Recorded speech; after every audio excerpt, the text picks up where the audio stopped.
Telugu media రంగంలో మరోసారి hot topic మారింది. మహాన్యూస్ టీవీ ఎండీ వంశీ ఇంటర్వ్యూలో చేసిన చంద్రబాబు భజన. ఇటీవల ప్రముఖ news channel మహాన్యూస్లో Andhra Pradesh CM Nara Chandrababu నాయుడుతో ప్రత్యేక ఇంటర్వ్యూకు వంశీ హాజరయ్యారు. అయితే ఇంటర్వ్యూలో వంశీ ప్రశ్నల కంటే పొగడ్తలు ఎక్కువగా ఉండడంపై నెటిజన్లు తీవ్ర విమర్శలు చేస్తున్నారు. వంశీ చంద్రబాబును యోధుడు, సూర్యుడు, బాంబులను ఎదుర్కొన్న ధీరుడు అంటూ పొగడ్తల వర్షం కురిపించారు. చంద్రబాబు పౌరాణిక పురాణ గాథలంతటి నాయకుడిగా ఆయనను వివరించడానికి ప్రయత్నించారు. ప్రాస యాసలో కలిపి చక్కని పదజాలంతో వంశీ చేసిన ఆ ప్రసంగం సోషల్ మీడియాలో విపరీతంగా వైరల్ అవుతోంది. దీనిపై నెటిజన్లు తమదైన శైలిలో సెటర్లు పేలుస్తున్నారు.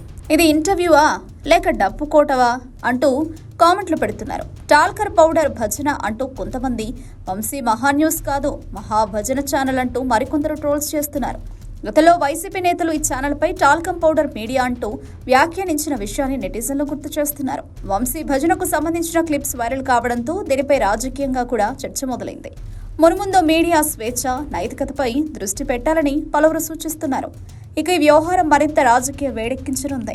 భారతదేశ రాజకీయాలలో 50 సంవత్సరాల అనుభవం కలిగిన రాజకీయ నాయకుడు, 8 సార్లు శాసనసభ్యునిగా ఎన్నికైనటువంటి చరిత్ర, 3 సార్లు ప్రతిపక్ష నాయకుడిగా పోరాటం చేసినటువంటి యోధుడు, 4 సార్లు ముఖ్యమంత్రిగా పనిచేసినటువంటి ప్రజా నాయకుడు, సైబరాబాద్ సృష్టికర్త, అమరావతి రూపశిల్పి, క్లైమర్ మైన్స్ని సైతం భయపెట్టినటువంటి నాయకుడు ఆంధ్రప్రదేశ్ రాష్ట్ర ముఖ్యమంత్రి నారా చంద్రబాబు నాయుడు గారితో మహా కాన్క్లేవ్లో ఎక్స్క్లూజివ్ ఇంటర్వ్యూ. సార్ నమస్కారం.